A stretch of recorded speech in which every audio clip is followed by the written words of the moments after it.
रंगीन हो। चढ़ल बा जवानी तू ता लागेलू हसीन हो।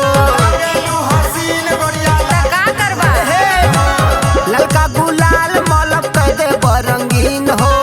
चढ़ल बा जवानी तू ता लागेलू हसीन। पिटाई देबा ललका टमाटर जैसन बाड़े तो हर अरे हट ललका टमाटर जैसे बाड़े तो हर गल हो। प्यार में हमारा से बदबू कैसे जान हो। जा हो काहे कपार खा देबा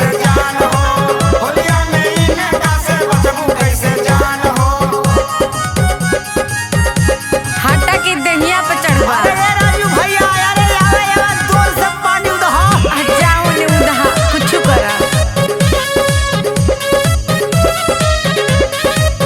अरे काहे बाबू पिंटू चंदन अरे देख देख आसो तो नहीं छोड़ के बच्चा कुछ हो जा।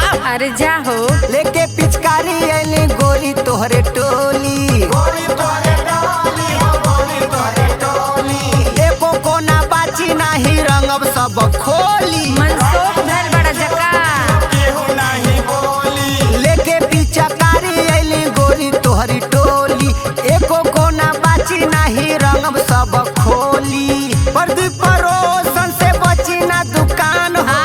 राजू बेंदर से बची ना दुकान अरे जा हो होलिया में हमारा से बदबू कैसे जान हो। अपन मुंह देखले हवा